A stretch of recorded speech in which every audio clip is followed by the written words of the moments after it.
perkara hitungan. Nanti rencana saya tiap kali pertemuan ada materi, kita coba latihan, gitu ya. Nah, supaya Anda lebih mudah untuk menyelesaikan soal-soal. Karena saya lihat soal UTS-nya kemarin sebagian besar hitungan sepertinya ya. Kita akan mulai dari ini. Jadi setelah UTS ini sebetulnya CPMK yang diembankan ke saya itu adalah CPMK 2 dan 4. Namun saya masih harus koordinasi dengan Sekdepnya Departemen Kimia untuk memastikan. Karena sebetulnya CPMK 2 dan 4 ini isinya kinetik, sementara tugas yang diberikan adalah keseimbangan fasa. Nah, jadi nanti keluar khawatirnya agak miss gitu ya. Karena sampai saat ini sepertinya RPS belum di-share kan. Nah, jadi sebetulnya dari sub CPMK yang harus kalau dilihat dari itu Anda memahami konsep dasar keseimbangan fasa pada cair. Tetapi dari detailnya itu adalah bisa menghitung. Jadi otomatis kita akan banyak berhitung. Kemudian kalau materi yang diembankan ini ada, kalau kelihatannya banyak ya, tapi sebetulnya ini mirip-mirip lah. Hanya saja lebih spesifik ya. Jadi ini nggak usah dijadikan beban, karena ini hanya clue saja untuk arahnya akan kemana. Nah, saya akan coba mulai dari sini. Bagaimanapun yang namanya keseimbangan fasa itu tidak lepas dari melibatkan fasa dan komponen. Harusnya Anda sudah pernah belajar ini kan, ya. Fasa itu apa, komponen apa, itu apa. Sekarang saya berikan contoh sedikit lah. Definisi itu tidak usah dihafalkan karena toh ujian juga nggak mungkin ditanya. Yang penting adalah Anda paham dengan ini. Nah, kalau saya sebagai contoh, saya punya air dengan es. Fasanya jelas di sini ada 2 fasa. Fasa apa tuh? Air fasa liquid dan es fasa padat atau solid. Dan berarti inilah contoh dari padat dengan cair. Komponennya ada berapa? Satu, Bu, soalnya sama-sama H2O. Nah, H2O. Jadi komponennya boleh satu, tapi fasa sangat tergantung pada eh, fisik yang terlihat jelas. Nah, kemudian sekarang ada dari sistem fasa dan komponen ini sebetulnya ada kelanjutannya. Kalau fasa kita sudah tahu, komponen sudah tahu, maka berikutnya seharusnya kita tahu tentang derajat kebebasan yang kita kenal sebagai aturan fasa Gibbs. Pernah mendapatkan materi tentang fasa Gibbs? Belum, Bu. Belum, ya. Nah, kenapa kita memerlukan ini? Nah, kalau Anda baca nih, jumlah variabel intensif, tahu yang namanya variabel intensif itu apa? Variabel intensif itu, Bu. Eh, itu zat sifat yang tergantung dari jumlah zat, Bu. Oke, sifat yang tergantung pada jumlah zat. Ya, contohnya apa? Contohnya massa dan volume, Bu. Massa dan volume. Nah, tetapi di sini, kalau kita yang namanya variabel, ini di dalam sistem fasa atau campuran, itu adalah variabel yang dapat diubah-ubah, tetapi tidak mengubah kesetimbangan. Contohnya apa? Misalnya nih, jadi di sini yang namanya aturan Gibbs itu ada C, C itu adalah jumlah dari komponen, ada P itu adalah jumlah dari fasanya, dan angka 2. Nah, 2 ini menunjukkan apa? 2 ini adalah variabel yang bisa kita ubah-ubah. Umumnya, namanya umumnya berarti ada di luar itu. Variabelnya itu adalah variabel kondisi. Apa sih variabel kondisi? Yang banyak itu adalah suhu dan tekanan. Jadi maknanya apa? Pada suhu berapa dan tekanan berapa yang kesetimbangan ini terjaga, tapi tetap dia memiliki 2 fasa, meskipun satu komponen. Kira-kira gambarannya seperti itu. Nah, sekarang, kalau saya punya air murni artinya komponennya berapa? hanya satu, Bu, yaitu H2O. Fasanya berapa? Masanya liquid, Bu. Liquid, cuma satu juga. Maka kalau saya punya air murni dengan komponennya satu, maaf, ya komponennya satu, fasanya satu, maka derajat kebebasannya adalah dua. Dua itu artinya apa? Kondisi itu, kondisi air pada suhu berapa, itu tekanannya tertentu. Ya, jadi kita bisa mengatur-ngatur suhu dan tekanan untuk mendapatkan dalam kesetimbangan. Tapi ini kan nggak ada kesetimbangan. Kenapa? Karena rasanya cuma satu. Adanya cuma satu. Bagaimana sekarang kalau di dalam contoh air dan es? Agar ada kesetimbangan, maka kesetimbangan es dengan air terjadi pada suhu berapa?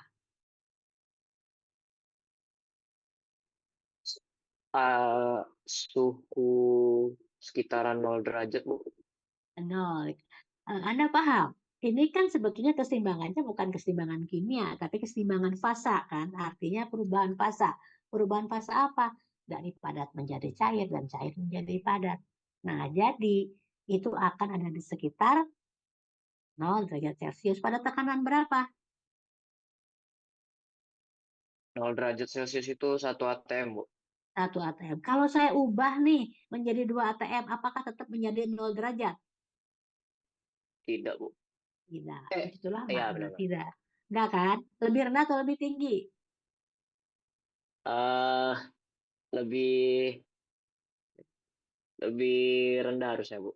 Lebih rendah, lebih rendah ya, yakin lebih rendah. Lebih Tapi lebih Iya tinggi, Bu, Bu, lebih lebih tinggi. tinggi, Lebih lebih tinggi. tinggi. pilihannya cuma dua, lebih rendah atau lebih tinggi ya. Tapi nggak apa-apa. Ini menunjukkan tadi bahwa kalau saya punya sistem es dengan air, maka kalau tekanan diubah, maka otomatis temperatur juga akan berubah. Itu maknanya derajat kebebasan. Ya, kalau sekarang misalkan antara air dengan uap pada tekanan 1 atmosfer, berapa temperaturnya? Sekitaran 100 derajat Celcius, Bu. Ya, jadi derajat kebebasan itu adalah kalau saya ingin mendapatkan diagram fasa, maka diagram fasanya itu untuk menunjukkan dia itu wujudnya, maka kita harus memainkan tekanan dan temperatur. Kira-kira itu gambarannya, pengertiannya. Nah, sekarang kalau ini udah clear nih, yang air dengan es jelas fasanya dua, komponennya satu. Nah, kemudian di bawahnya nih ada nih gambar lagi. Ada warna yang agak kuning cerah, ada tidak berwarna, dan bagian coklat di bawah. Menurut Anda, di gambar yang kedua, fasanya ada berapa?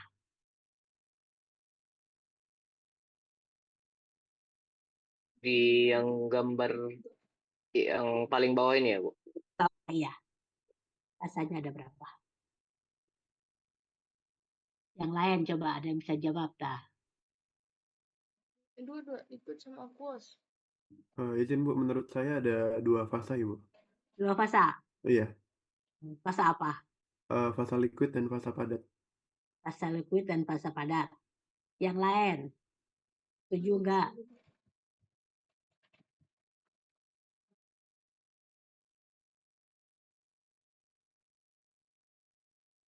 Yo, yang lain, setuju enggak?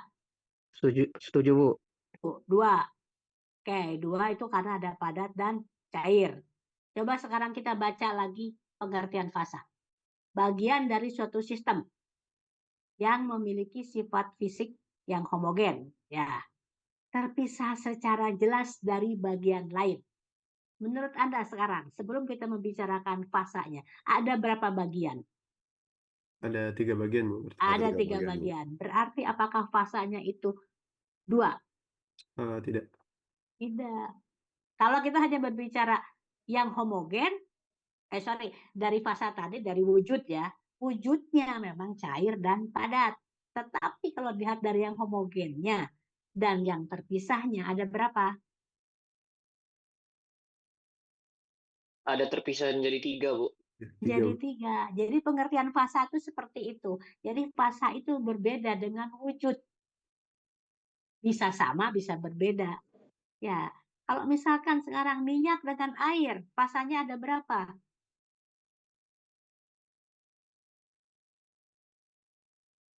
Minyak dengan air. Mungkin 2, Bu. 2, wujudnya. Wujudnya 1, Bu. Wujudnya 1. Anda sekarang sudah bisa membedakan kapan fasa itu akan sama dengan wujud dan kapan dia berbeda. Jadi di dalam sistem ini fasanya ada 3. Ya. Pertanyaan berikutnya, komponennya ada berapa?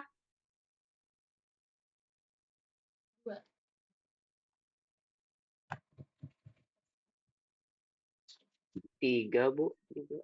Ya, apa saja?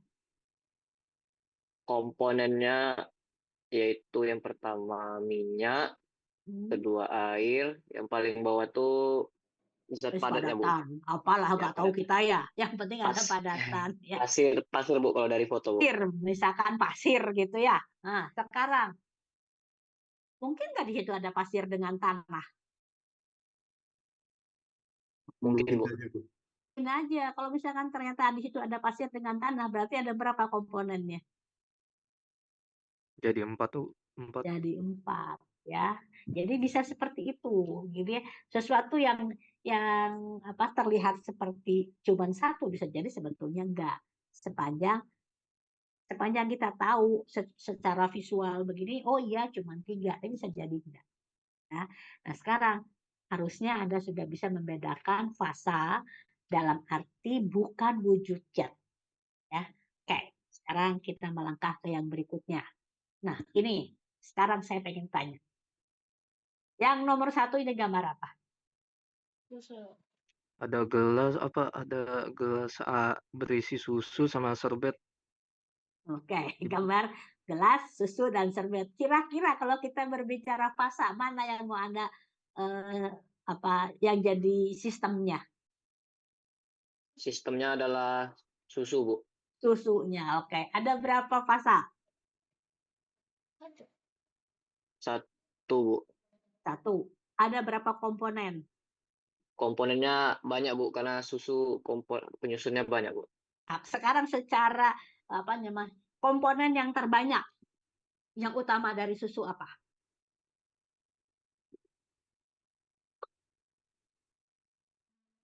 Air, Bu. Air. Apalagi? Laktosa, Apalagi? eh, lemak, Bu, juga biasanya pada susu. Lemak. Ya, lemak. Berarti lemak, air, laktosa. Oke. Lemak, laktosa, air. Menurut Anda, apakah dia bisa menjadi satu fasa?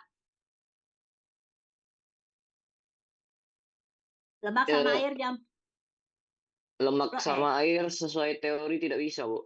bisa ya. Tapi kalau begitu harusnya 2 fasa dong.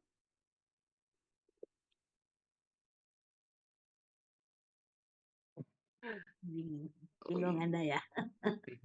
Tapi kenyataannya satu fasa ya. Gimana dong? Pertanyaan saya begini. Biasanya orang minum susu itu untuk kebutuhan apa?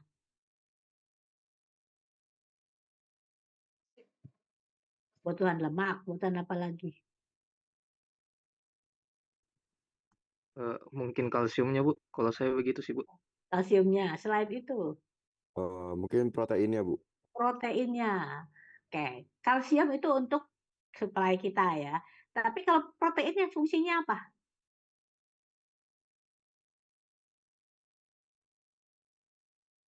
Anda pernah nggak misalkan lihat susu yang pecah?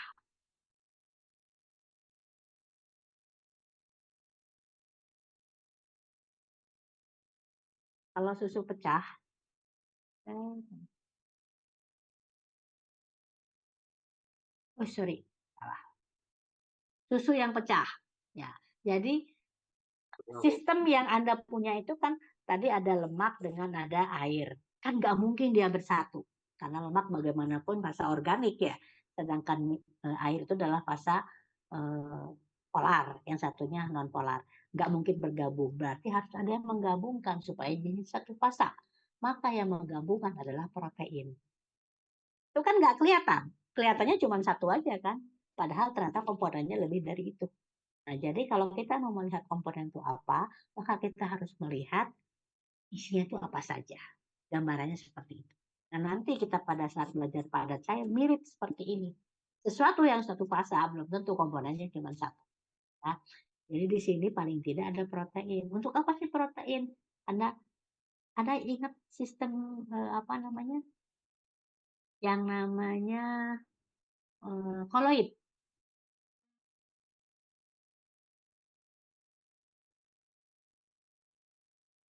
Ya, ini Hendrik ini jawab mengikat minyak dengan air. Jadi apa? Kenapa dia bisa mengikat? Maka itu karena dia berperan sebagai, pernah mendengar istilah surfaktan? Pernah dengar tapi lupa, Bu. Oke, nggak apa-apa. Jadi ini mirip-mirip gini lah. Kalau kita habis makan nih piring ya ada lemaknya. Kalau disiram sama air bersih nggak? Tidak, Bu, harus pakai Tidak kan? sabun cuci Harus piring. pakai sabun. Sabun itu untuk apa? Berperan untuk mengikat. Nah, itulah surfaktan, bahan aktif permukaan. Perannya untuk apa sih? Susu ini kalau dari sistem koloid termasuk golongan yang mana? Izin ini, Bu. Ya, Untuk kami sebenarnya belum belajar tentang koloid sih, Bu. waktu SMA belum pernah kah? Jujur kalau saya waktu SMA juga waktu itu belum belajar, Bu, sama guru kimia saya, Bu. Oke, nggak apa-apa. Jadi itu sistem emulsi ya. Sistem emulsi, jadi itu adalah eh, harus ada emulsifiernya atau emulgatornya. Nah, kalau orang bikin es krim, kan sama ada emulgatornya. Karena supaya dia membentuk emulsi, ini juga sama. Jadi sebetulnya minimalnya yang utama itu ada 3 komponen. Air, lemak, dan protein. Kemudian komponennya itu minimal. Kalau laktosa tadi, katakanlah laktosa itu larut di air kan, jadi nggak ada masalah. Kemudian sekarang Anda lihat nih, oke lah yang kedua kita lewat saja lah, kalau ini sebenarnya awan ya. Yang ketiga nih, gambar ketiga ini eh, kalau lihat dari gambarnya kan logam ya. Bandingkan dengan keempat, mungkin saya salah salah salah gambarnya ya. Tetapi yang keempat ini adalah baja. Anda tahu baja? Bahan dasarnya apa? Baja itu paduan dari besi sama karbon, Bu. Nah, besi sama karbon. Kalau begitu, fasanya ada berapa? Fasanya ada satu, Bu. Satu. Komponennya Komponennya dua, Bu. Fe dan C. Fe dan C. Ya, jadi ini adalah campuran biner sebetulnya. Karena dia satu fasa kan, fasanya padat. Kira-kira nih karbon dengan si besi tadi hanya bercampur seperti pasir dan apa tanah gitu, ataukah bukan? Ataukah dia bereaksi?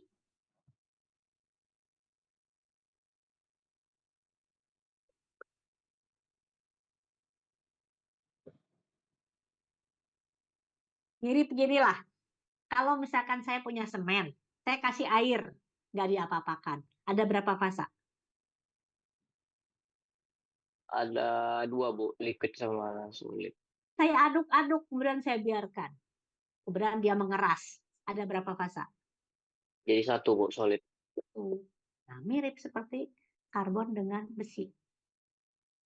Ya, nanti itu yang pada saat pencampuran inilah yang nanti akan kita lihat bagaimana terbentuknya. Nah, sekarang itu kan gambar keempat, ya, besi dan karbon. Sekarang di gambar ketiga nih, menurut Anda gambar apa? Pipa kan? Tapi sebetulnya bukan pipanya. Kira-kira apa tuh bahannya? Bahannya logam, Bu. Logam. Logam apa?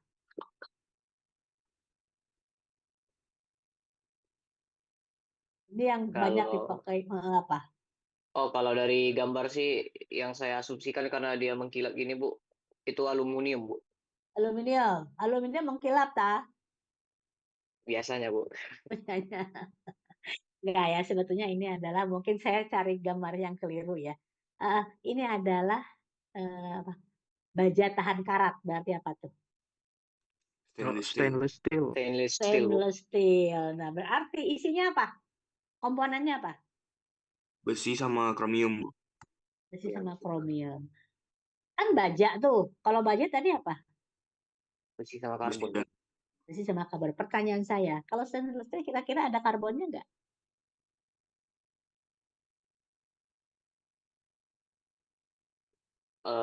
Tetap ada, Bu.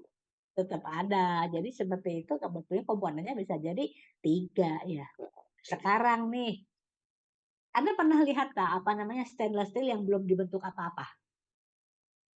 Nah, dari TV atau dari apa gitu? Biasanya berbentuk apa? Yang namanya stainless steel yang belum dibentuk. Maksudnya dibentuk itu untuk ke aplikasinya gitu. Kan ada yang misalkan dibikin katakanlah sendok gitu ya. Sekarang ini sebelum Lempengan dibentuk kayaknya, Bu. lempengan. Oke. Sekarang pertanyaan saya, ada lempengan stainless steel tuh. Kemudian saya ingin buat dia menjadi sendok. Diapakan tuh lempengannya tadi? Dibentuk-bentuk, Bu, seperti di pipih Biasanya atau di press, Bu. ya di press, Bu. Dipres. Dipres gitu. Dipres langsung jadi sendok gitu. Dipanaskan dulu. Dipanasin dulu, Bu. Dipanaskan kata kuncinya. Nah, sekarang pertanyaannya, dipanaskan supaya jadi apa sih? Dipanaskan biar mudah merubah bentuknya itu, Bu, yang sebelumnya jadi lempengan jadi bentuk yang kita inginkan, jadi seperti misalnya sendok dan lain. Misalkan dipanaskannya cukup tuh, misalkan adalah 100 derajat aja gitu. Tidak, Bu, harus dalam suhu yang tinggi, Bu. Supaya Seberapa jadi dah? liquid, Bu. Jadi liquid. liquid. Berarti namanya apa tuh? Kan padat menjadi Peleburan. liquid. Peleburan. Peleburan atau pelelehan bukan? Iya, Sama Bu. sebenarnya ya, cuman biasanya konteksnya meleleh dengan melebur itu untuk material yang berbeda. Tapi kan sebenarnya sama ya. Jadi artinya, kenapa sih dia harus dibuat cair? Supaya apa? Meleleh. Kenapa dengan meleleh pasanya menjadi cair itu kenapa menjadi mudah dibentuk? Ini mungkin karena ikatan antar partikelnya jadi tidak sekuat padat, Bu. Jadi bisa dibentuk-bentuk. Jadi ikatannya kah yang diubah?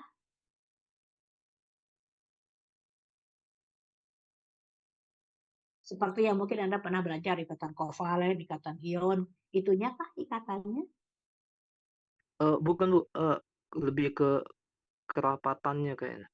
Kerapatannya. Kalau lebih cair, ada yang padat nih, ada yang cair. Mana yang lebih teratur? Lebih teratur padat, Bu, daripada cair. Ya, yang cair itu kan bisa bergerak lebih mudah. Jadi konsepnya tentang fasa padat cair ini nanti ke sana. Jadi kalau kita ingin membuat suatu senyawa itu biasanya dilebur dulu, terutama kalau dia logam, baru nanti kita turunkan. Kalau seperti itu variabelnya apa yang menjadi penting? Kan Suhu, tadi Bu. kita Temperatur. suhunya, terutama suhu kan kalau di peleburan ya. Iya, Bukan benar. berarti tekanan itu tidak penting, tetapi dalam kasus logam itu variabelnya adalah temperatur. Nah, kira-kira nih, kan nanti bisa macam-macam tuh bentuknya. Kalau misalkan kita belajar tentang diagram fasanya nih, dalam kasusnya stainless steel yang dari lempengan mau kita buat menjadi apa namanya sendok misalnya. Kalau misalkan saya ingin, oh saya pengennya tuh seperti ini, komposisinya harus seperti ini. Saya buat diagram fasanya nih. Kira-kira yang menjadi sumbu X-nya di dalam stainless steel itu apa?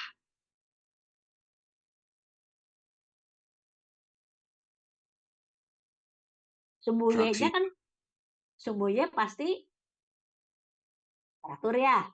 Berarti subu X-nya adalah Fraksi campurannya, Bu. di dalam stainless steel ada apa tuh yang utamanya? Ada besi dan kromium tadi, Bu. Besi dan kromium. Jadi kira-kira itulah diagram fasanya. Komponennya seperti apa? Apakah dia itu pengen yang lebih tahan korosi, ataukah dia ingin yang lebih kuat, artinya tidak mudah patah, sangat tergantung pada kondisi tadi. Nah, jadi kira-kira diagram fasa pada cair, terutama yang berhubungan dengan campuran logam, itu seperti itu pemikirannya. Ya, ini menjadi konsep yang akan mengantarkan. Mungkin kemarin waktu Anda bicara cair uap kan mirip ya, ada dua komponen mirip dengan temperatur juga. Cuman mungkin bentuknya diagram fase akan sangat berbeda. Nah, kira-kira itu. Apakah selalu ideal? Tidak mesti. Ya, memang selalu ada sistem ideal dan sistem tidak ideal. Kira-kira itu bagaimana kita melangkah ke fasa yang padat cair. Jadi, dasarnya sama saja, harus ada komposisi, harus ada variabel kondisi. Itu dulu ya. Sekarang kita masuk ke sini. Yang lainnya ini nanti sebagai latihan sendiri aja. Tetapi sekarang kembali ke sini nih. Kalau kita kembalikan ke Gibbs tadi,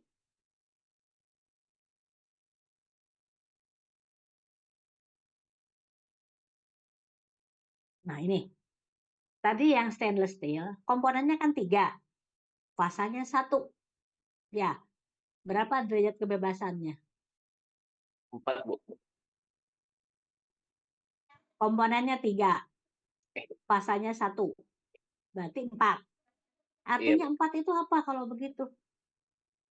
Ketergantungan pada variabel apa saja?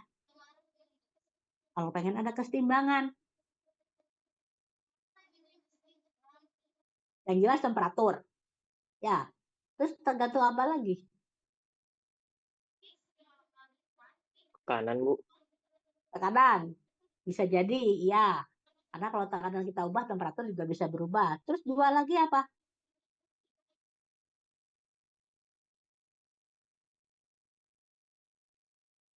Dalam hal ini adalah komposisi. Ya, jadi kira-kira itulah bagaimana kita menghubungkan derajat kebebasan dengan komponen dan fasa. Ya, oke, tapi itu sebagai apa namanya?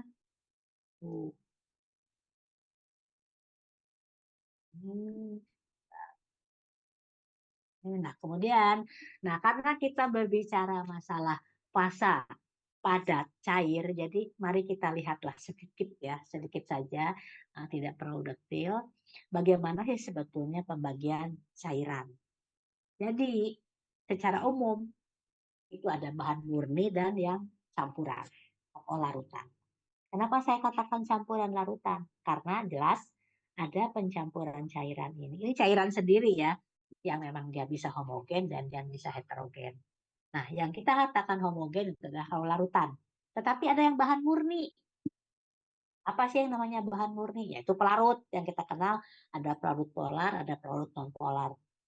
Anda pernah mendengar istilah konstanta dielektrik?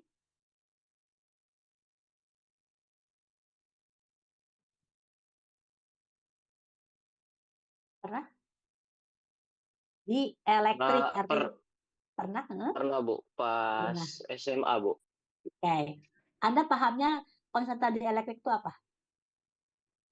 Kayak kemampuan suatu zat atau suatu material biar bisa dia nyimpan energi listrik, Bu.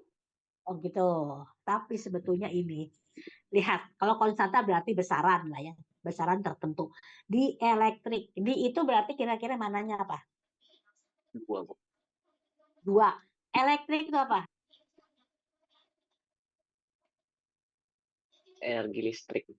Listrik. Dalam hal ini dikaitkan dengan apa energi listrik itu? Muatan kan? Muatan, Bu.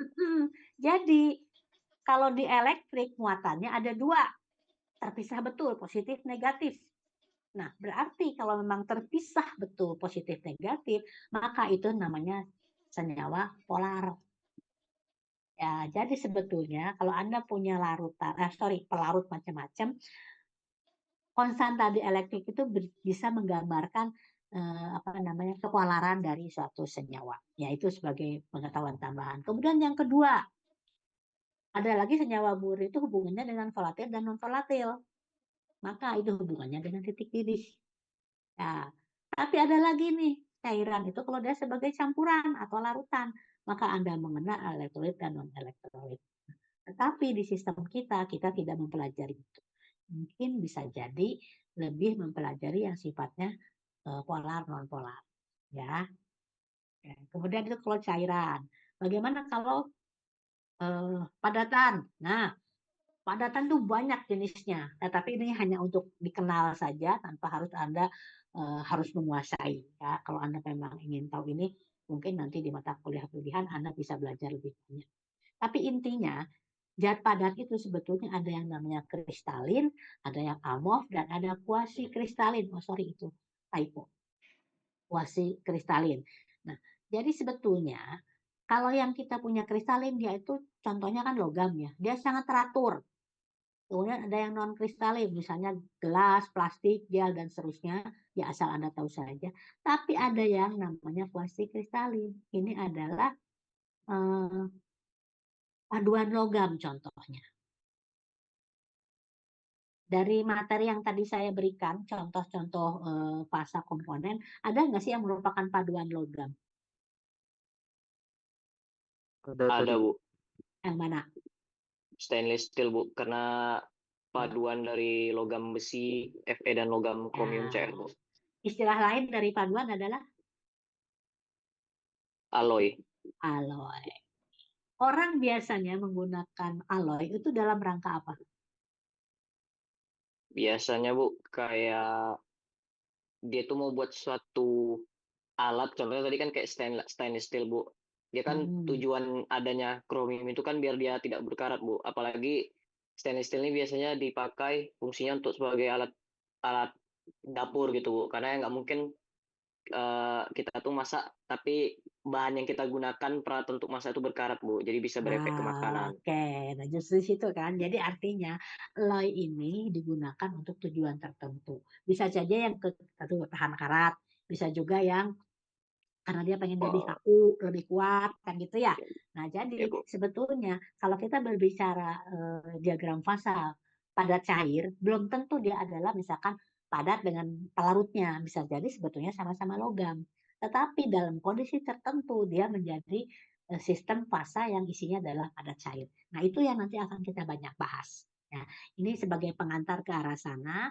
Kemudian kita akan lihat juga dari sini tentang beberapa sifat padat dan cair tadi. Nah, beberapa sifatnya misalkan begini, padat jelas sangat terbatas karena dia kompak banget kan, kompak banget jadi susah bergerak. Makanya kenapa kalau orang ingin merubah bentuk dari suatu logam itu harus dipanaskan dulu karena dalam rangka supaya dia bergerak lebih bebas. Anda pernah nonton nggak kalau orang bikin bikin pedang atau mungkin bikin apa itu? Oh iya, Bu. Contohnya Pernah, Bu. diapakan tuh? Jadi Dipanaskan dulu sampai dipanaskan merah, dulu, Bu. baru Ya, dipalu-palu. sampai merah, sampai membara ya.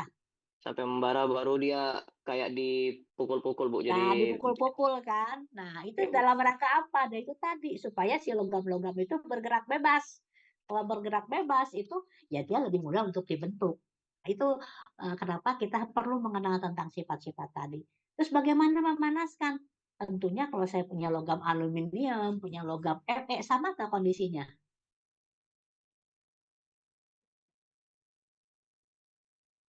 Misalkan sama-sama lah dipanaskannya 400 gitu. Gitu enggak? Menurut saya tidak, Bu, karena Tidak. Ya, justru itulah letaknya kenapa untuk jenis logam apapun, padatan apapun, kita harus mengenal dulu sifat fisiknya. Di antaranya biasa titik lelehnya berapa dan seterusnya. Itu kalau orang teknik. Tapi kalau orang kimia nih, orang kimia tuh belajarnya beda lagi nih, karena di sisi mikroskopik ya, sesuatu yang tidak kelihatan. Nah, makanya orang kimia sering dibilang orang yang suka berhayal karena tidak kelihatan. Memang kalau reaksi elektron kelihatan kan enggak kan. Nah, tetapi di dalam sistem logam tadi, maka ada yang namanya padatan itu, asal Anda tahu aja ya, nggak usah dipikirkan. Ada padatan itu yang padatan sederhana, misalkan bentuknya kubus nih. Ada lagi padatan eh, berpusat muka, ada lagi berpusat badan. Nah, dari ketiga tadi, misalkan saya punya besi yang strukturnya itu adalah kubus sederhana. Dengan ada kubus berpusat muka, kubus berpusat badan, itu nggak bisa semuanya dijadikan pedang, dilelehkan. Dilelehkan itu kalau misalkan, dilelehkan itu sebenarnya kan besi-besinya sekedar bergerak ya, tapi dia tidak hilang. Nah, kalau misalkan ada bagian yang kosong besinya itu, nah itu tidak bisa dilelehkan, maka dia akan patah. Nah, jadi kalau dari sudut kimia itu yang kita lihat. Tapi nggak apa-apa, itu pengetahuan tambahan aja. Kemudian yang berikutnya, difusinya. Padatan jelas lambat, bahkan susah mungkin. Tapi kalau cair lebih mudah. Nah, jadi sesuatu yang tadi kalau kita lelehkan kan dia sebenarnya bergerak. Dengan cara apa? Dengan cara difusi. Nah, yang lainnya kalau bentuk saya kira udah biasa lah. Bahwa kalau padatan itu bentuknya tetap. Tapi kalau cair sesuai dengan wadahnya. Bagaimana dengan volumenya?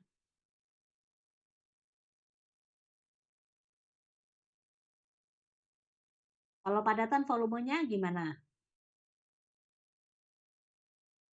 Misalkan gini nih, saya punya padatan ini dipindahkan ke wadah yang berbeda. Volumenya berubah nggak? Tidak. Tidak, Bu. Tidak. Volumenya berubah nggak? Saya rasa tidak, Bu. Tidak ya. Yang akan berubah apa? Kalau fasanya Cair. Cair. cair ya enggak lah, Eh, volumenya tetap. Oh, gas. Kalau gas baru berubah. Kalau Oh misalkan iya, Kang. gini, saya punya Oh LPG iya, yang karena 3 kilogram, ya. Kemudian saya pindahkan ke tabung yang 12 kilogram. Volumenya berubah nggak?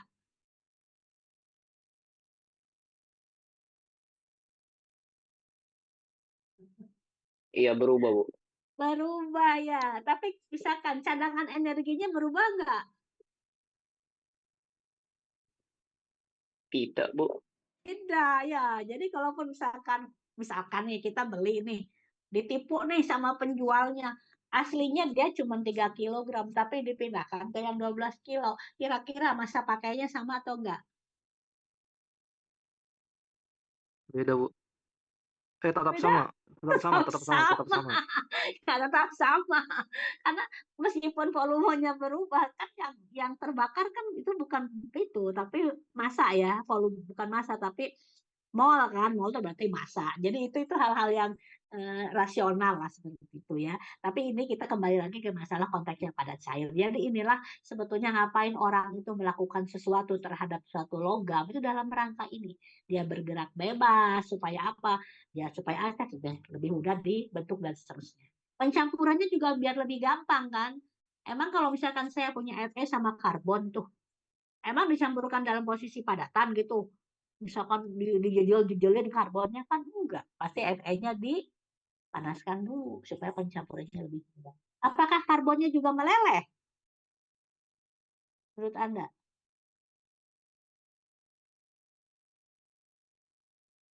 Jelas enggak ya. Jadi sebetulnya pencampurannya biasanya dilakukan dalam fase cair. Itu bikin banyak ya. Oke, sampai situ dulu. Ada yang mau ditanyakan enggak?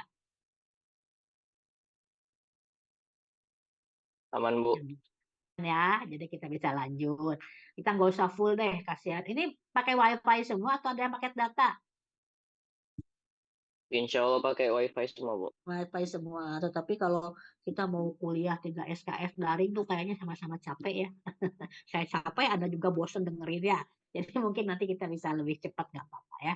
Tapi sekarang mari kita lihat ke sini. Nah, kalau kita klasifikasikan padat dan cair, itu akan ada yang satu komponen, dua komponen, atau kita kenal sebagai biner, dan ada multi komponen. yang multi komponen ini karena kompleks nih, udahlah nggak usah kita bahas di semester 2. Nanti Anda belajar lebih tinggi aja untuk dapat itu ya. Jadi kita akan fokus nantinya yang di 2 komponen.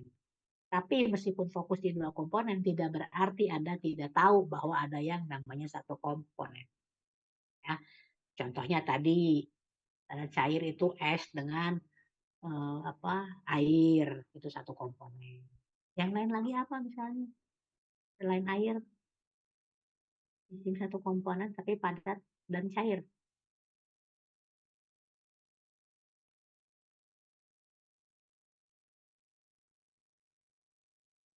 Ada yang tahu nggak? Ya udah nggak apa-apa lah ya, karena toh kita juga akan membahas yang kedua. Nah, mari kita lihat yang sistem biner, karena sekali lagi ini yang menjadi nanti fokus kita ya. Jadi itu sebetulnya kita misalkan general lah, 2 komponen ini ada A dengan B. Tapi ini sebetulnya masih banyak, bukan banyak, ada beberapa lagi dari jenis-jenis sistem biner ini, tetapi di sini saya berikan 3 saja. Yang pertama 2 komponen, A dengan B. Ada yang pertama isomorf. Iso itu artinya apa? Mananya iso? Anda pernah dengar isobar, isotom. Mananya iso apa? Iso itu artinya sama, Bu. Sama ya. Iso itu maknanya sama, morf itu adalah dari morfologi, dari artinya itu sama, maka itu hasilnya akan larut sempurna. Baik dalam fasa cair maupun dalam fasa padat. Nah, itu satu sistem yang pertama. Sehingga meskipun komponennya 2, karena dia itu isomorfi, maka itu akan menjadi satu fasa. Yang kedua, dari 2 komponen ini bisa menghasilkan etektik juga. Pernah mendengar istilah etektik? Tidak, Bu. Nah, nanti kita lihat berikutnya. Tapi paling tidak begini. Nah, yang namanya etektik itu adalah suatu kondisi khusus di mana A dan B ini pada saat dia fasanya cair, dia larut, bercampur sempurna. Tetapi begitu fasa padat, dia tidak bercampur. Tapi sah masing-masing, sendiri-sendiri. Gitu. Mau mereka join. Ya, ini bisa saja yang komponen A itu bentuknya alfa, komponen B itu bentuknya beta. Jadi dia terpisah di padatannya. Tetapi ada lagi yang ketiga, kelarutan terbatas. Mirip dengan etektik tadi. Tetapi bisa jadi di samping ada fasa alfa dan fasa beta, ada campuran keduanya. Di realnya kita lihat pada saat membahas diagram fasa. Kemudian yang berikutnya adalah terbentuk intermediat. Apa bedanya? Kalau yang tadi 2 nih, yang di 2 komponen yang sebelumnya, itu kan ada alfa, ada beta. Bisa saja ada alfa juga campuran dengan beta. Jadi ada sendiri-sendiri. Nah, intermediat ini apa? Ini terbentuk senyawa baru. Bukan alfa A berbentuk alfa atau B berbentuk beta, tetapi ada senyawa AB. Nah, ini nanti diagram fasanya pasti akan berbeda. Mana yang kita butuhkan diagram fasanya untuk mendapatkan produk, ya tergantung tujuan kita kemana. Ya, itu kira-kira sistem padat cair yang akan kita pelajari. Kita lihat sekarang berikutnya. Nah ini, gimana sih caranya membuat diagram fasa? Karena bagaimanapun ini tidak bisa kita lepaskan dari keseimbangan fasa. Jadi analoginya begini, Anda tahu peta dong? Ya, Bu. Tahu ya? Peta. Biasanya Anda pakai untuk apa sih peta itu? Peta itu gunanya untuk kita misalnya ingin berpindah, Bu, ingin dari suatu titik ke titik lain. Jadi kita tahu rute mana yang digunakan, Bu. Oke, rute mana yang harus digunakan kan? Jadi jalannya kan. Selain itu Ya, Bu. apa? Pernah nggak lihat peta yang di situ tuh ada komoditas-komoditasnya? Pernah nggak? Jadi kayak di sebutan petanya itu disebutnya legenda, Bu. Biar Apa tahu apa biasanya? Bisa gini nih, ini daerah ini tuh sebetulnya isinya laut gitu. Sedangkan yang ini adalah gunung. Ya, pernah kan lihat seperti itu? Topografi. Topografi, ya.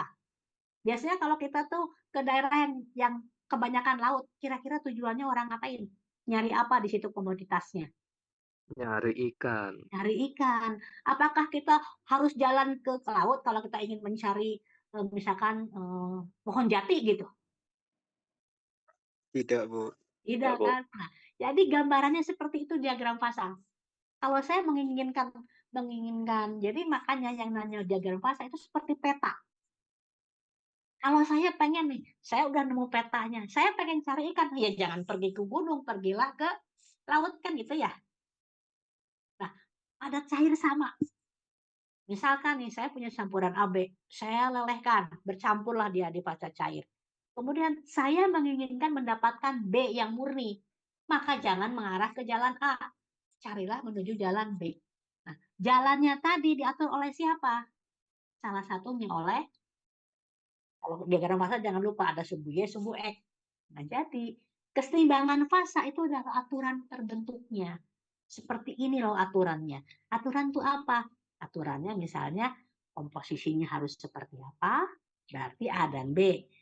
Temperaturnya harus berapa? Supaya saya mendapatkan B murni. Supaya saya mendapatkan A murni atau mungkin mendapatkan campuran A dan B. Nah, sederhananya padat cair itu seperti ini. Mirip peta. Nah, jadi jangan dihafal karena pasti Anda akan ketemu jalan. Tapi sekarang, sebelum saya masuk ke sana, kita lihat nih, di sebelah kanan ini ada diagram fasa. Oke, pertanyaan saya, contoh diagram fasa saya yang berikan, ini ada berapa komponen? Ini hanya satu komponen, Bu. Satu komponen. Oke. Ada berapa fasa? Ada 3 fasa, Bu. 3 fasa. Garis A menuju B, itu garis apa? Garis timbangan antara padat dan gas, Bu. Padat dengan Garis ya, Bu. Ya, padat dengan gas. Ya. Kemudian B dengan D. Padat dan cair. Padat dan cair. Sekarang Anda lihat sumbu X-nya apa? Sumbu X-nya itu Sumbu Y-nya tekanan. Kira-kira menurut Anda diagram fasa apa ini?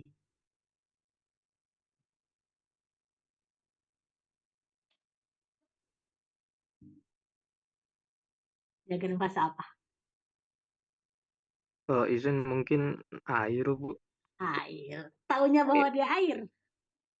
Itu karena di suhunya kan P760 itu 1 atm sama T100, Bu.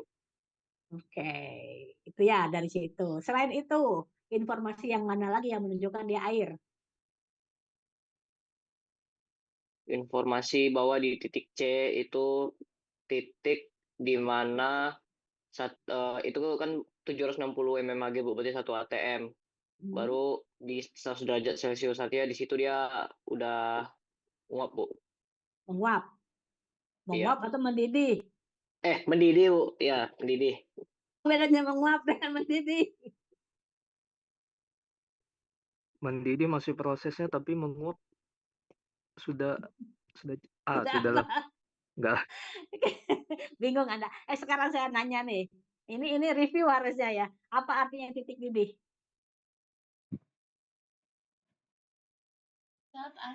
Izin, Bu, titik didih itu ketika pas Apa tuh yang Anda katakan titik didih? Harus suhunya ada sudah variabelnya. Variabelnya apa kalau titik didih?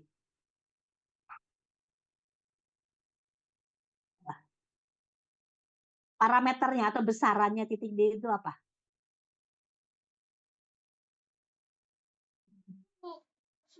Ayo. Gimana ini? Harusnya semester 1 udah belajar. besarannya ya suhu, Bu. Parameternya Suhu, suhu dan tekanan. parameter suhu. Oke. Titik didih adalah berarti suhu kan? Suhu pada saat kapan? Suhu saat tekanan uap jenuh cairannya sama kayak tekanan di luar, Bu. Nah, itu kan definisinya. Artinya, sekali lagi, pada saat tekanan uap sama dengan tekanan atmosfer kan? Nah, menurut Anda, itu kan suhu 100 derajat ya? Kalau begitu, pada saat suhu 60 nggak ada yang menguap.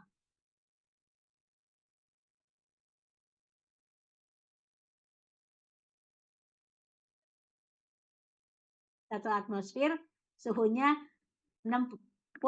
Ada yang menguap nggak?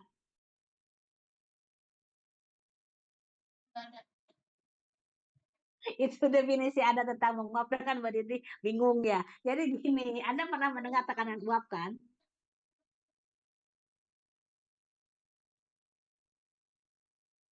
Pernah mendengar istilah tekanan uap? Iya Bu, di Ya. MSDS praktikum. Misalkan nih, sekarang ini, pada saat suhu 60 atau suhu ruang lah, suhu ruang, apakah ada tekanan uap air? Nggak ada. Nggak ada. Kecil. Ada. Jadi artinya menguapnya itu ada. Karena apa? Karena tetap ada air yang akan berubah, molekul air ya, cairan air yang akan berubah menjadi uap air. Itu tetap tekanan uap. Tapi apakah sudah mencapai 1 atmosfer? Belum. Gimana mau 1 atmosfer? Masih belum sama 1 atmosfer. Artinya dia akan mencapai 1 atmosfer saat suhunya 100 derajat Celcius. Ya, jadi sekali lagi titik didih itu definisinya. Kalau menguap jelas menguap ada. Oke. Nah, kemudian sekarang Anda lihat nih B dengan D. B dengan D itu apa tadi?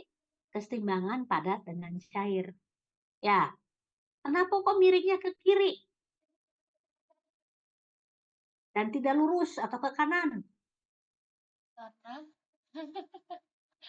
Karena perubahan tekanannya juga dipertimbangkan Bu. Gitu. Bukan. Anda tahu yang namanya anomali air? Oh iya Bu, Tahu, Bu. iya. Nggak tahu.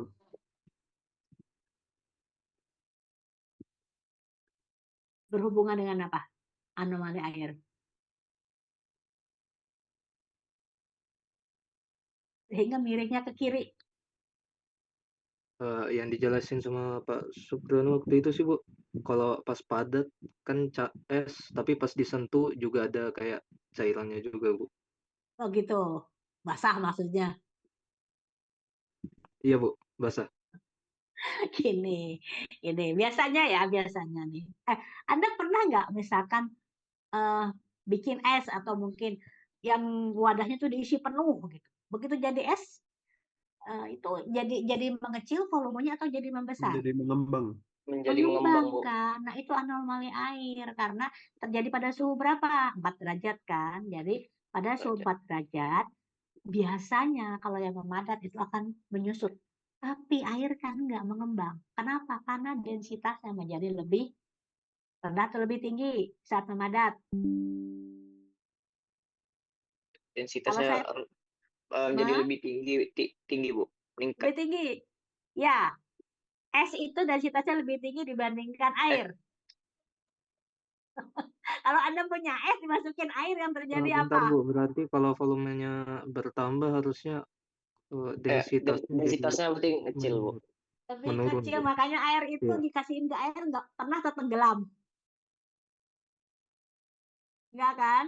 Enggak, Bu, selalu mengapung. Enggak. Itu ciri khasnya. Makanya kenapa miringnya ke kiri. Karena memang berhubungan dengan densitasnya. Tapi dari variabelnya kelihatan nggak? Enggak kan? Wong tidak menunjukkan ada massa, tidak menunjukkan ada volume. Adanya temperatur dengan tekanan. Jadi kita melihatnya variabel yang tidak nampak di situ. Itu sebagai pengetahuan aja ya. Tapi sekarang yang penting adalah kita kembali ke sini. Ini sekarang. Yang pertama tadi Anda sudah tahu. Yang kedua ini yang baru. Saya berikan ada 2 diagram fasa. Yang pertama diagram fasa air dan yang kedua adalah diagram fasa B. Sekarang Anda cek bedanya di mana.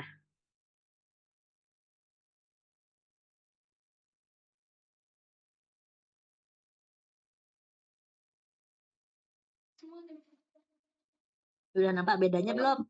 Ada komponennya lebih dari Oke. satu. Berarti Anda lihat pertama apa? Kalau kita melihat diagram itu pasti lihat dulu sumbunya. Pertama sumbu X, kedua sumbu Y. Sumbu X-nya berbeda enggak? Berbeda. Nah, di sumbu X, diagram fasa B itu apa?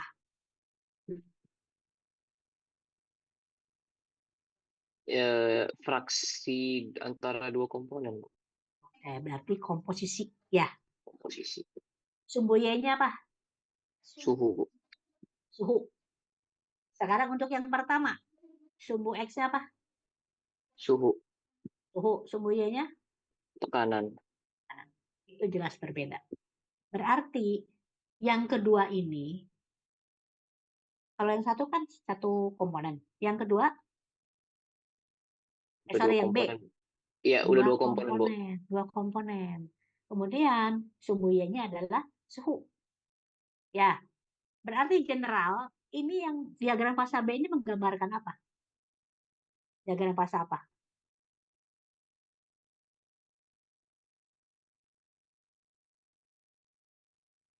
Diagram fasa diagram kesetimbangan fasa, tapi ada dua komponen, Bu. Kalau Karena namanya yang di dua satunya komponen, berarti sistem apa? sistem biner. Biner. Jadi nanti kita belajar itu banyak yang bentuk seperti diagram fasa B. Ya. Nah, ini saya anggap yang paling sederhana, meskipun ada yang lebih sederhana lagi. Nah, kemarin waktu Anda fasa cair-cair kan juga sama ada diagram fasa ya. Tapi mungkin bentuknya agak berbeda kan. Nah, mari sekarang kita lihat nih sedikit, kita lebih dalam lagi. Saya punya komponen A dengan komponen B. Ya, kita campurkan nih. Kalau misalkan ke arah kanan, ya, yang lebih banyak apa? B, Bu. B. Ya, jelas. Berarti kalau yang namanya fraksi itu bergerak dari berapa ke berapa? Dari 0 ke 1. Nah, 0 ke 1 kan. Berarti di kiri, tepat di sumbu suhu, isinya apa? XA sama dengan 1, XB sama dengan 0, Bu. Berarti isinya adalah full A. Ya, A. Komponennya Misal nih. isinya A semua. Oke. Misal nih, saya anggap nih, yang ungu nih, saya bergerak di daerah komposisinya ungu. Ya, saya campurkan tetapi fase ungu. Saya naikkan suhunya nih. Ada alfa. Alfa itu adalah bentuk dari komponen A. Kemudian terus saya naikkan sampai ketemu titik putus-putus. Masih di warna ungu. Anda dapat apa? Di atas garis putus-putus.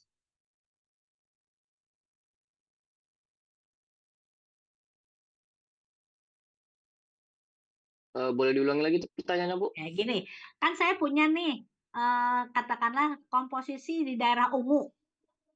Ya, kemudian saya, kan padat nih awalnya. Anggaplah ini logam gitu ya. Kemudian saya panaskan terus. Sampai ketemu garis putus-putus. Kelihatan garis putus-putusnya? Iya, Bu. Iya, Bu. Ya. Kelihatan. Saya panaskan lagi di atasnya. Anda dapat apa? Liquid. Liquidnya liquid apa? Berarti lelehan dari logamnya itu, Bu. Logam siapa? Logam A. Nah, ya, logam A di situ. Kita bergerak dari sana. Berarti di daerah ungu yang ada liquid tadi ada berapa fasa?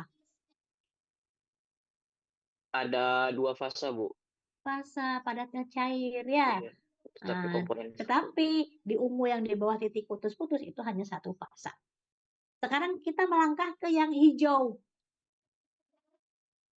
Hal yang sama. Berarti ini adalah isinya B kan? Iya, Ya. Bu. Nah, sekarang kita di tengah-tengah nih yang warnanya apa nih? Abu-abu. Isinya apa? Yang intermediate tadi, Bu. Berarti campuran dari komponen A dan Intermediat atau campuran? campuran, Bu, campuran. Campuran dari A dan B. Kenapa Alpha bukan dan beta. intermediat?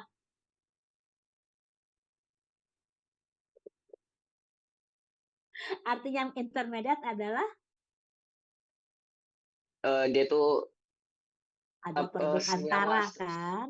sementara, Ada Bu. senyawa Ya. baru ya. Ada Uh-uh. senyawa baru. Di sini ada senyawa baru nggak? Tidak ada.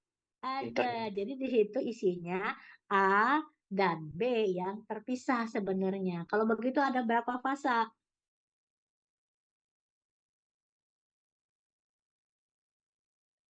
Yang abu-abu ada berapa fasa? Abu-abu di Lokasinya di mana, Bu? Di bawah Satu atau di atas? padat Satu aja. fasa, dua komponen. Garis di bawah garis batas yang abu-abu. Komponennya 2 kan? Iya. A dan B. Fasanya berapa? 1 padat. Satu. Padat. A dan B-nya beraksi enggak?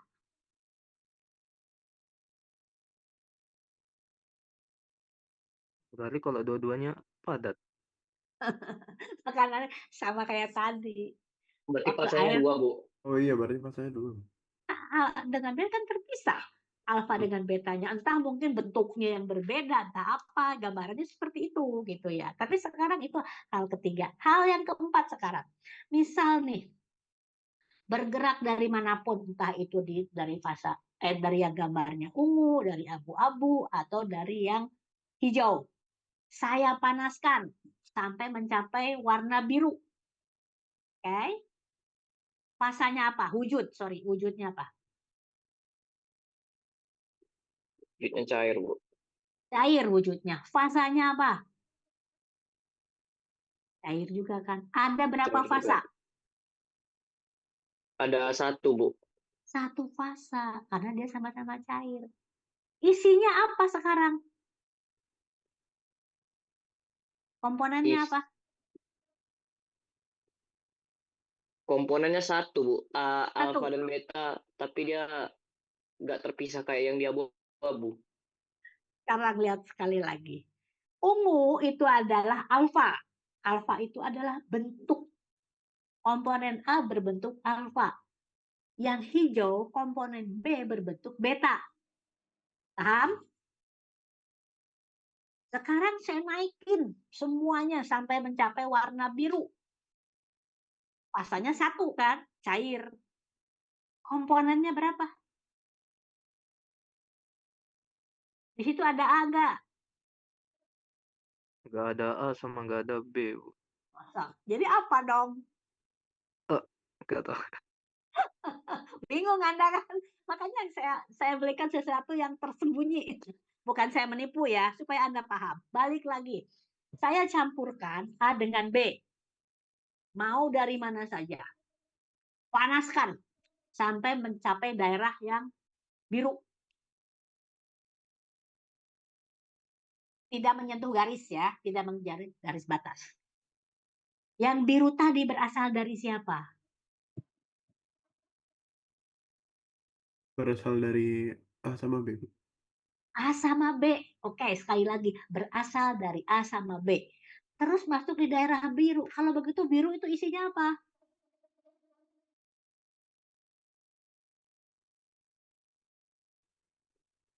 Isinya A dan B juga, Bu. Isinya A dan B. Tapi dia bercampur. Homogen nggak? Homogen, Bu. Homogen, Bu. Homogen. Ya.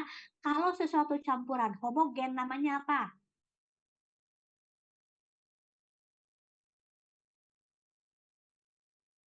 Kalau garam saya larutkan di air, homogen nggak? Homogen, Bu.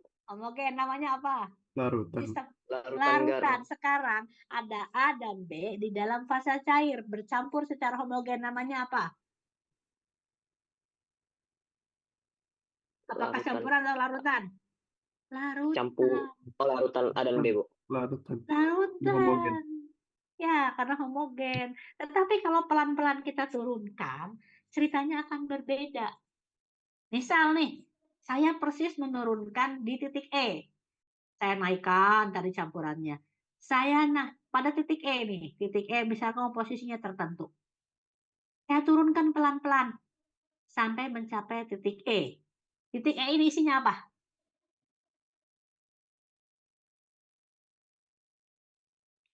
Apakah dia alfa ataukah dia beta? Persis di titik E ya, sebelum dia turun.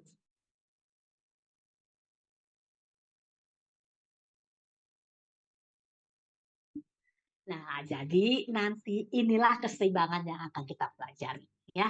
Yang akan kita pelajari keseimbangan ini, apakah dia tuh, kalau saya menginginkan nih, saya ada campur, saya menginginkan nanti isinya hanya A saja, maka jangan bergerak ke jalan yang daerah B. Tetapi kalau di situ, maka garis kesetimbangan itu menjadi penting. Dia mengarah kemana? Maka kita akan mengenal itu isinya apa. Ya, inilah kira-kira nanti akan kita pelajari secara lebih detail berbagai jenis campuran. Nah, tapi di sini saya berikan keterangannya. Apa manfaatnya Anda mempelajari diagram fasa? Ada banyak hal. Pertama, kristalisasi. Tapi ini khusus, beda dengan yang tadi. Karena kristalisasi ini biasanya dibuat untuk gula, untuk garam, gitu ya. Nah, misalkan gini, saya punya tebu nih, dibuat. Kalau saya menginginkan dia berbentuk gula pasir biasa, dan saya menginginkan dia menjadi gula batu, kondisinya sama nggak?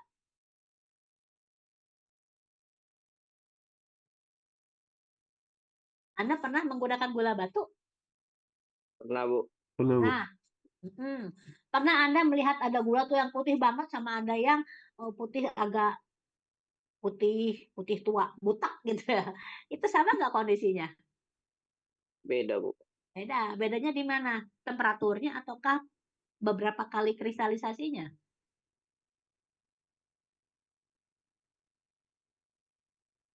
Pernah mendengar istilah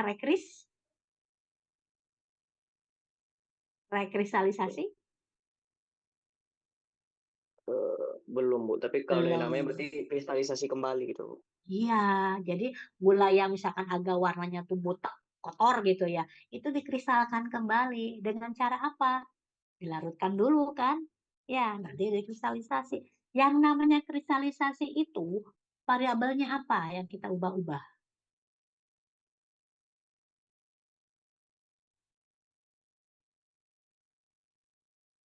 Di temperatur dan konsentrasi.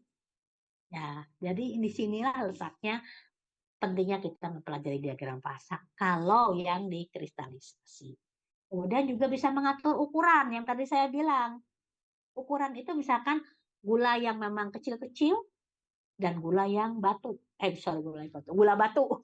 Nah, itu kan artinya mengatur ukuran. Pasti berbeda diagram fasanya. Harus ke arah mana jalannya. Kemudian kemurniannya sama. Yang kedua, titik etetik tadi.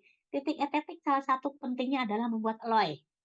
Jadi, kalau kita akan membuat alloy dengan komposisi tertentu, maka kita harus menggunakan sistem diagram fasa yang ada titik etetik.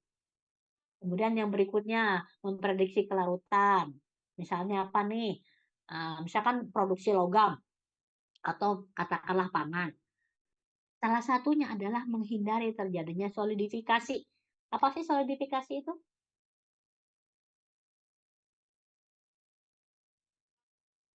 Tahu? Solidifikasi berarti menjadi padat. menjadi padat. Misalkan kita memproduksi satu apalah ya, bahasanya cair. Kemudian ada di pipa nih.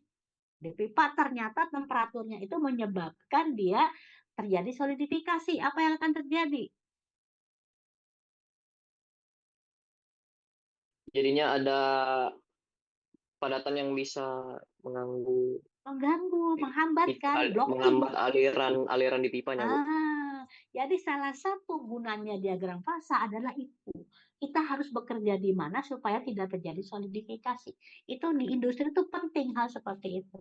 Jadi diagram fasa itu tidak sekedar posisinya berapa, ininya berapa, enggak.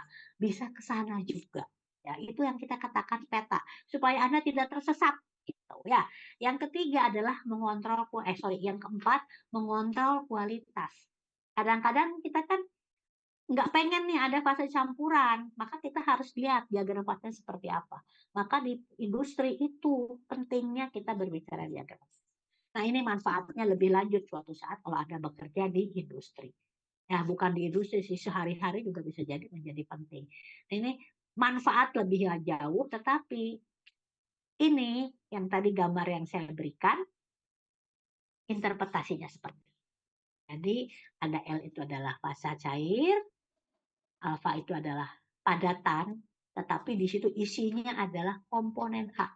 Kaya komponen A. Kalau yang namanya kaya komponen A, tidak berarti dia itu tidak ada B, tetapi A-nya itu sedikit. Sehingga misalnya nih, kalau memang saya menginginkan seperti itu, inginnya yang komponen A-nya yang lebih banyak, maka Anda harus bergerak ke arah Kalau saya menginginkan dari campuran tadi itu B yang banyak, maka kita bergerak ke arah B. Dan seterusnya, kemudian titik etektik itu sebetulnya adalah titik saat cairan tadi itu tiba-tiba berubah menjadi fase padat, tetapi memiliki dua komponen, dua fasa padat yang berbeda. Itu biasanya ada lagi nanti titik etek itu adalah temperatur minimum pada saat tercapai. Nah, jadi sekali lagi kita bisa menginginkan A yang kaya dengan B, campuran yang kaya dengan A, campuran dengan kaya B, atau dua-duanya sama. Tergantung jalan mana yang kita ambil. Jadi bisa begini juga. Oh, saya prediksi nih. Kalau saya mendinginkan di daerah sini, di komposisi ini, berarti kira-kira hasilnya akan seperti apa. Jadi misalkan Anda mencampurkan nih, A dengan B masing-masing 50%. Naikkan temperaturnya, dia menjadi fase cair. Pelan-pelan kita turunkan. Kemudian, setelah kita cek, ternyata dia arahnya ke kiri. Yang berikutnya kita cek, arahnya ke kanan, dan seterusnya. Jadi, itu gunanya kita berbelajar diagram fasa. Jadi, misalkan kemarin Anda bikin stainless steel nih, kalau saya tambahkan CR-nya tinggi-tinggi, apa dampaknya? Kalau misalkan saya sedikit saja, apa dampaknya? Dan seterusnya. Itu bisa menghasilkan kualitas bahan yang berbeda. Ya, sekali lagi itu adalah ilustrasi bagaimana nanti kita akan belajar, dan yang terakhir saya tunjukkan ini sedikit tentang keseimbangan fasa. Nah, jadi kalau tadi kita sudah tahu petanya, terus bagaimana sekarang ini aturannya. Jadi aturannya adalah setiap titik. Nah, misalkan tadi ada titik etektik, titik apa, itu menunjukkan fase-fase yang berbeda yang berada dalam keseimbangan secara termodinamika. Sudah belajar termodinamika? Di sini belum, Bu, tapi di pas SMA sudah sedikit-sedikit lah. Waktu di kimia dasar ada pembahasan termodinamika nggak? Belum sih, Bu. Belum ya. Kapan dapat mata kuliah yang tentang termodinamika? Sebenarnya itu nanti semester 3, Bu. Mata kuliah Oh, semester termodinamika teknik kimia, Bu. Oke. Jadi nanti di sana mungkin ilmunya yang lebih dalam, tapi paling tidak di sini ini adalah bagaimana sih keseimbangan itu dari sudut pandang termodinamika. Parameternya apa? Energi bebas Gibbs. Bukan yang aturan Gibbs, fasa Gibbs tadi ya, tapi energi bebas Gibbs yang menggambarkan kondisi keseimbangan antara dua fasa. Kemudian yang berikutnya garis batas, jelas. Garis batas itu selalu menggambarkan kondisi transisi dari padat ke cair, dan ini adalah garis kesetimbangan. Kemudian di daerah dua fasa, maka itu bisa menunjukkan komposisi tiap fasa, baik A dan B tadi, dihitung dengan aturan ini Leffer rule. Apa itu Leffer rule? Mungkin nanti kita akan bahas. Ya. Nah, untuk hari ini saya memberikan baseline dulu, pemahaman tentang diagram fasa, pemahaman tentang komposisi, dan seterusnya. Berikutnya baru kita akan masuk ke materi yang sesungguhnya. Ini ibaratnya pengantar, ya, pengantar diagram fasa ini. Itu saja dari saya hari ini. Ada yang akan ditanyakan? Izin bertanya, Bu. Untuk slide-nya apakah akan diupload di Bron, Bu? Ya, nanti saya akan upload di Bron, tetapi ada beberapa yang ingin saya sempurnakan dulu. Mungkin memberikan keterangan lah ya, memberikan keterangan. Oke. Karena bagaimanapun kuliah kita tuh online ya, jadi ekstra lah kalau online itu. Makanya saya juga nggak perlu banyak-banyak. Aslinya kan kita 12:45 ya, tapi nggak apa-apa lah sebelum jam 12. Kan? Nanti setelah saya tambahkan keterangan beberapa,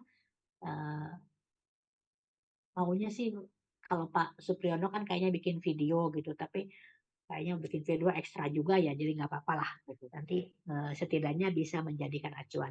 Bukunya yang Anda pakai, yang di-share oleh Pak Supriyono kan Atkin ya? Iya, Bu, Betul. buku Atkins. Ya. Selain itu ada buku lain yang Anda gunakan? Nggak ada. Saya belum nemuin textbook untuk fisik chemistry sih Bu untuk selain Atkins. Sebetulnya ada teman-teman di teknik kimia itu, dulu kan beberapa dosen teknik kimia itu ada dari kimia murni